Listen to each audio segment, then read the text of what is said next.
Allez Léo, c'est l'heure de partir. Va faire un gros bisou et un câlin à tonton Jacques. Non, je ne veux pas. Il pique avec sa barbe. Je veux juste dire au revoir avec la main.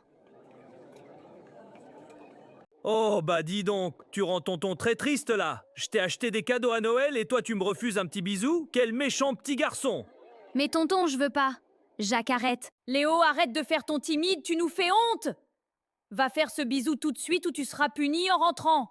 Fais un effort. Arrêtons-nous une seconde. Léo a 6 ans.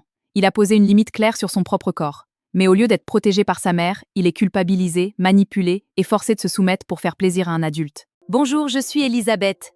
Aujourd'hui, on décode un sujet crucial, le consentement chez l'enfant.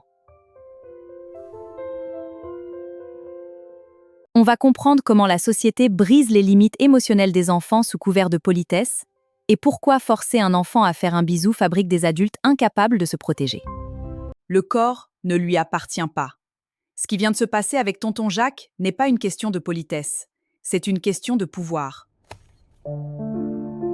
En forçant Léo à faire ce bisou, sa mère lui envoie le message psychologique le plus dangereux qui soit. Ton corps ne t'appartient pas. Tes sentiments n'ont pas d'importance. Si une personne plus âgée ou plus forte que toi exige un accès physique à ton corps, tu dois céder. Le cerveau de l'enfant intègre une croyance fatale. Il doit éteindre son intuition et son inconfort pour acheter la validation des autres. C'est l'école de la soumission. Le drame de cette éducation, c'est ce qui se passe 20 ans plus tard. Un enfant à qui l'on n'a jamais appris que son nom était respecté devient un adulte sans défense.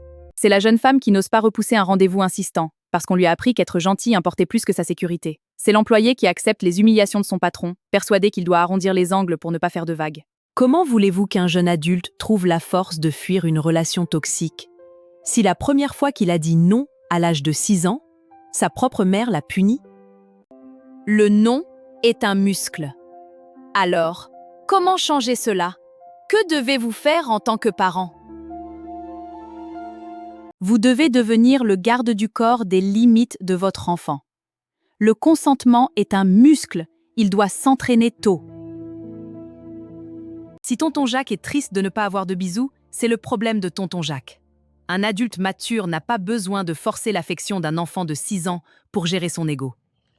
Apprenez à vos enfants qu'ils ont le droit de faire un check de la main, high five, un sourire ou un simple au revoir de loin.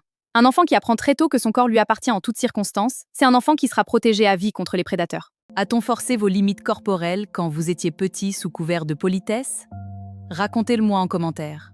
Abonnez-vous à Elisabeth Décode et à très vite.